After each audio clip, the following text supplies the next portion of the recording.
Hey, how's it going? My name is Richard Benavente. I want to share a bit of my testimony. I've been with the Way World Outreach for around 10 years now. And I just pray that my testimony is able to, help somebody that's endured certain things in life that I have. And I pray that it just touches you. I want to start in the beginning of my walk with Christ. You know, I came to the Lord around 2007, 2008. But that walk that I started walking was a real selfish ambition type of walk. I was in it for all the wrong reasons. There was so many hidden agenda and motives that I had, and I wasn't in it for the sake of knowing Christ for who He is. And around March 2008, God had to show up and show me His love. And sometimes, God's love allows us to go through things and endure things in order to get our attention. March 21st, 2008, which was Good Friday, I was arrested for sales of heroin, along with both my parents. We were arrested. We went to jail, and I was sitting in jail on Easter that year fighting my case. Fast forward a little bit, we got out of jail. We started doing good, and we started getting our life back in track. We started things started looking better. But how many know sometimes we can go back to that vomit? We can go back to the things that God pulled us out of if we're not careful and seeking Him. I didn't start like serving Him with all my heart. My walk was still off and on. I was still doing the things of the world, but showing up in church. I guess you could say I was playing at church. I was going, but I was still sinning. I was going to church, but I was still fornicating. I was going to church, but I was still doing all the things where He was still pulling those things out of me.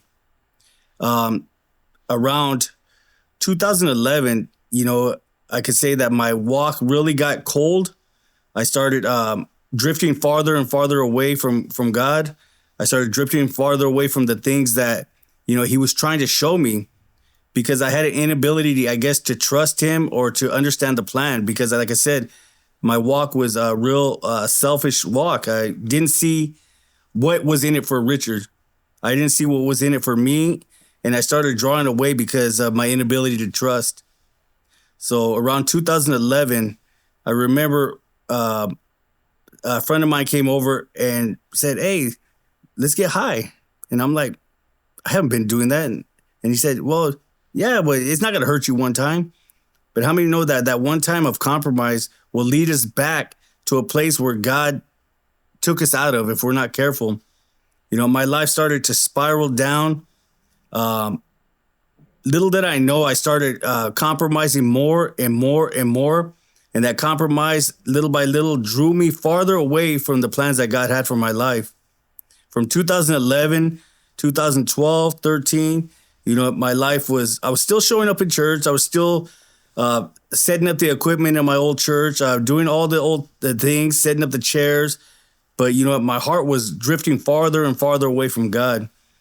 But God, it says that He chastens those who He loves. And, sometimes we have to go through some things in order for Him to show up and show us His love. 2015, December of 2015, I got real sick. I ended up fighting for my life at Arrowhead Regional Hospital. I ended up fighting for my life. I had congestive heart failure. I had sleep apnea, pneumonia. I coded in the ICU room. I had to be revived, and I was on a ventilator for a week. At that time, I was around 498 pounds, close to 500 pounds. I was so far away from God. But as far as I was away from Him, His love was right there and intentionally seeking after me. I didn't know that He loved me that much to meet me right there in that hospital room. I remember my old pastor had said something to me. He says, You need to stop walking on the fence of serving God or not serving God. He said, you're walking right in that middle. Either you're going to serve him or you're not. He said, God's giving you another chance. And I remember feeling so much regret in this time. I remember feeling so much, not really fear of death.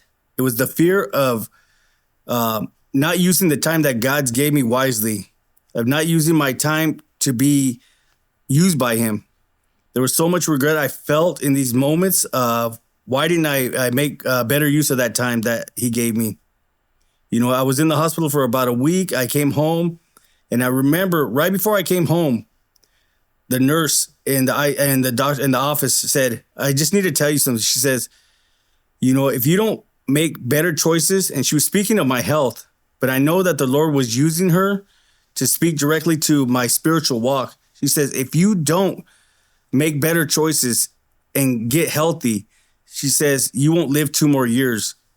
And that's something that really stood out to me. It scared me. I've never been scared that much in my life. And other things I've done, the things that's happened to me in the world, you know, I haven't felt a fear like that.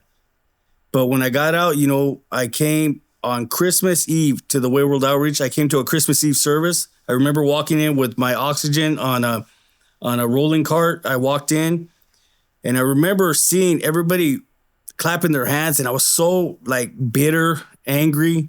I had a lot of resentment. I had a lot of, I guess, letdowns. And I remember Pastor Gabriel was one of the first ones I met, and he wanted to invite me to a C group or one of the classes. And I remember not wanting to get involved with anybody. I was just like, you know, I'm just going to show up and do my thing and go. But God started showing me that there was people around me that were genuinely there to try to help me. But was I going to let him in that broken area? So I started coming to church. I started getting involved. But the one thing God started showing me that I was lacking in my walk was purpose. I was lacking purpose. I was lacking a calling. I was lacking integrity, surrender. There was a lot of things I started learning by taking these classes at church, started learning. You know, I got baptized in 2016. I started taking all the classes, the next step, Holy Warriors 1, 2, and 3. I started doing these things. But, you know, there was something that was lacking. And God said, I'm going to use you for something greater than you understand. 2017 came around, and, you know, God took me through a situation where my dad ended up on life support.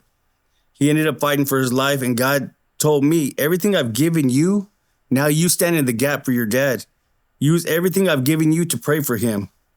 You know, God was intentional about what he was doing in our lives. He was intentional by the things that he set out to do. And I share that because sometimes we feel like we endure things and there's no purpose behind it, or we may feel like, why am I going through this, or woe is me type thing. But, you know, when I started to understand purpose, God started allowing me to go into these state prisons with the prison ministry. You know, I got an opportunity to start going in and be used for something greater than my own ambition, being used for something greater than my own wants. When I put somebody else before my own needs, God said, now I could use you and start to show you exactly what I had intended for you from the beginning. You know, I shared a little while ago that, you know, in 2008, I was arrested for possession charge and for sales charge, and I went to jail with my family. You know, but God was so intentional by the dates and the things he does. You know, this past year, 2024, on March 29th, which was also Good Friday, I received a call from the governor of California. I was getting ready for service, and I got a call, and the voicemail that he left me, you know, the governor said these words. He says, God's delay is not God's denial. And I know that the Lord was intentional by using those words, because sometimes we feel like when we don't see something happen in our life, or we don't see things go on in the time that we think it should happen, that, you know, that maybe God's not going to answer, or maybe God hasn't heard our prayers. But, you know, his word says that even before we call, he will answer. And while we're still speaking, he hears us. I was granted a full unconditional pardon on that day for the charges that I had received 16 years to the day.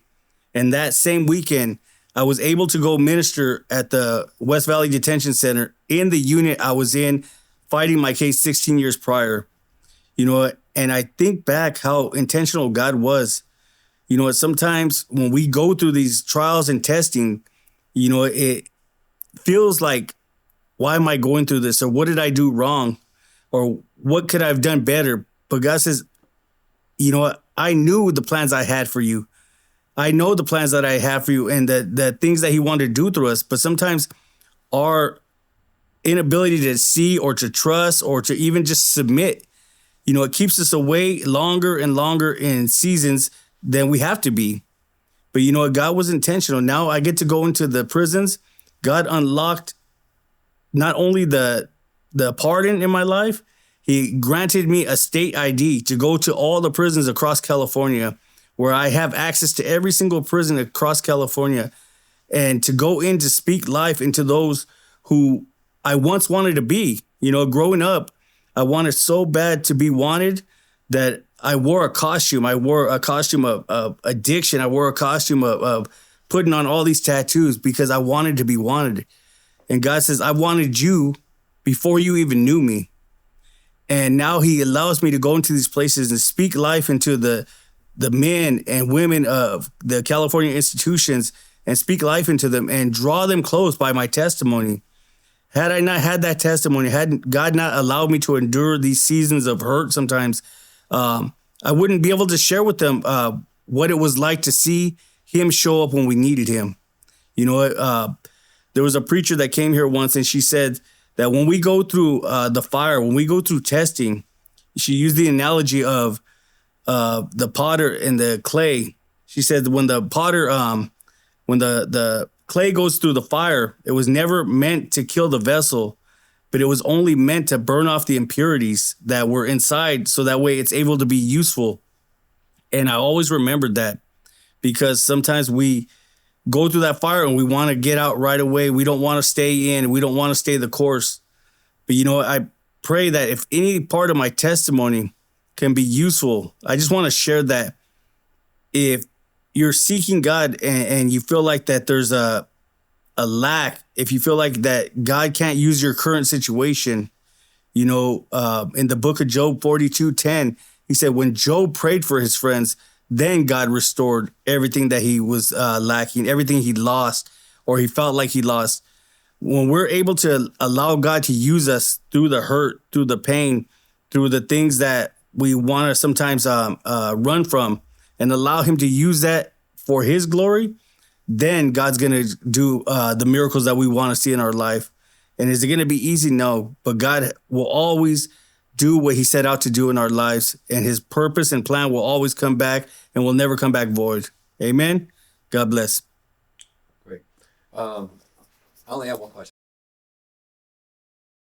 Your life now. What is different in my life that, that I see myself in, how do I say? Before, I never had thoughts of a future. I always thought that, my life would end short, young. And now I see myself doing something, even though I don't still know what God's doing, even though I still don't know what God's fully doing in my walk, in my ability to go in these prisons. I'm hopeful that God is going to continue to use me in these prisons to minister to these people, to continue to grow in the gift and the things that he's trusting me with. And, daily we have to just continue to ask him to show us, to teach us, sometimes, break us of certain things. But I am hopeful that, that I'm walking that life that he's, that makes him proud.